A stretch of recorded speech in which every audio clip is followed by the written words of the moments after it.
Bonjour à tous, deux vedettes en ce lundi, la Mercedes Classe A et la nouvelle Ford K+, désormais déclinée en version SUV. On vous explique tout ça dans ce JT.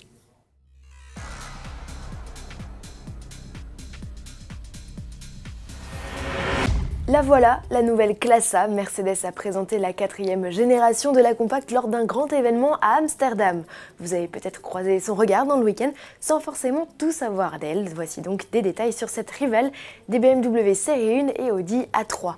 Commençons les présentations par ses dimensions. La nouvelle Classe A a grandi de 12 cm pour atteindre les 4,42 m. L'empattement a également été allongé de 3 cm.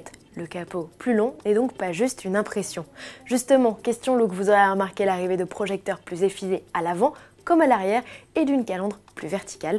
Les traits sur les portières apparaissent moins marqués tandis que le dessin des boucliers devient plus agressif. Lorsque le haillon s'efface, on découvre un coffre un peu plus grand mais surtout plus accessible avec une ouverture élargie de 20 cm. Ce n'est pas la seule nouveauté à bord, l'habitabilité est en progrès. Agnès Lasbarère, notre envoyée spéciale sur la présentation, a pris place à bord et nous livre son jugement sur les places arrière. Cette nouvelle Mercedes Classe A beaucoup grandi et ça bénéficie tout de même un petit peu en espace à l'intérieur bien évidemment puisque l'empattement qui est la distance entre les roues avant et les roues arrière augmente et donc on a un petit peu plus de place. Ça, nous le vérifierons avec notre labo Auto Plus lors des premiers essais. Mais c'est vrai, j'avoue, on est confortablement installé. Moi, j'ai suffisamment d'espace pour mes jambes. Idem en hauteur sous plafond. Bon là, c'est toujours pareil. Hein, ce qu'on dit fréquemment, c'est que, bien évidemment, c'est surtout à deux à l'arrière qu'on sera beaucoup plus confortable. Mais franchement, on est bien. Autre nouveauté dans l'habitacle, l'équipement. La planche de bord accueille 2 écrans numériques, dont un tactile, et un nouveau système multimédia embarqué basé sur l'intelligence artificielle. Il est pilotable vocalement, l'interpellant Hey Mercedes, ou via une inédite commande tactile installée au pied de la planche de bord.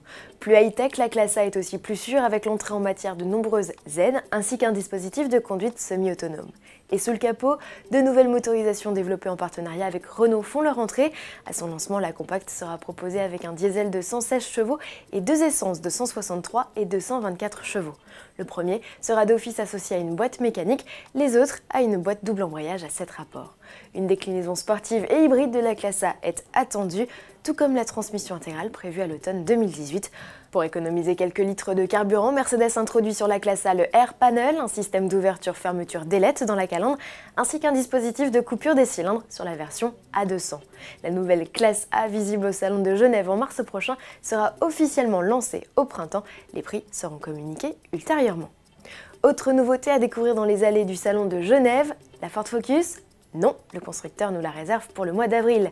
C'est la K+, qui s'offrira son premier bain de foule.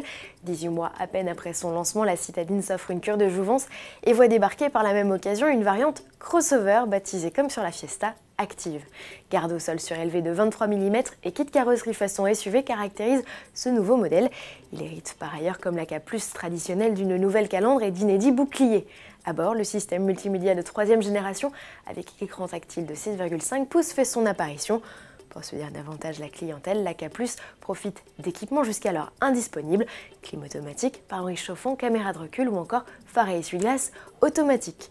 Pour animer ces nouveaux modèles, Ford propose un diesel de 95 chevaux et un 1 litre de TI VCT à 3 cylindres et non plus 4 comme par le passé. Les nouvelles K+ arriveront dans les concessions dans le courant de l'été. À demain.